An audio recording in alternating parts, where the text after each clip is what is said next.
Ore chiba chimanora chinoruma wachinzwa chiba inini ndiri shumba ndinoruma waudzewa navenyu vasatambire musango nekuti ndiri chibaba chimona makara wadzei zvimangoma ndakachidyera ndoro handimbononoka zvimangoma zvangu ndinongoita kurotesa nemwari baba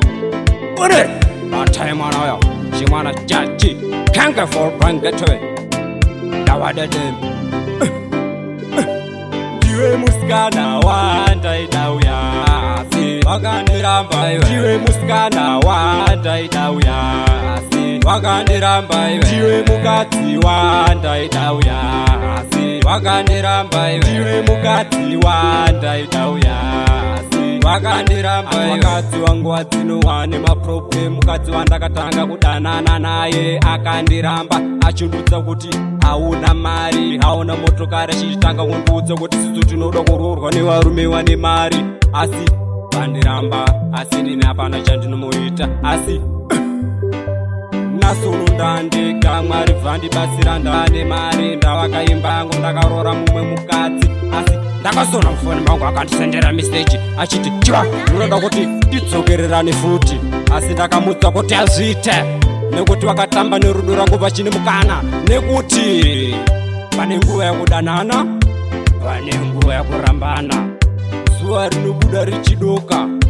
munhu unoseka uchitsamwa nekuti chinombururuka chinomhara chinodyawo futi chinoguta moto unobvira uchidzima chisingaperi chinoshura nekuti ndiwe musikana wandaida uyasi wakandiramba iwe ndiwe musikana wandaida uyasi wakandiramba iwe ndiwe mukadzi wandaida uyasi wakandiramba iwe ndiwe mukadzi wandaida uyasi wakandiramba iwe wakabvuma kufurirana neshamwari dzako asi iwe hauzviziwe kuti murombo ndiye nepfuya munhu mwari anobatsira asi hauzviziwe zviri kuseri kwegomo zviri kuseri kwegomo izvozvo hauzviziwe zvinoita mwari anobatsira munhu murombo chivashimona mukoro nekuti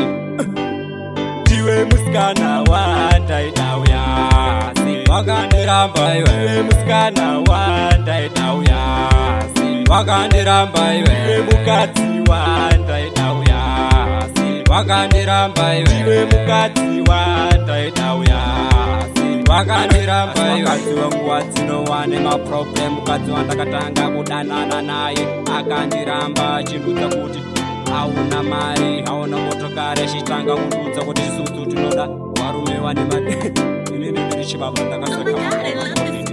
mukoro zvimangoma handibanonoka zita ndini mark charles kana kuti marco charles ndiri shumba ndiruruma wazinzwa usatambire musango nekuti inini ndiri chigunduru ndakadya nduru zvimangoma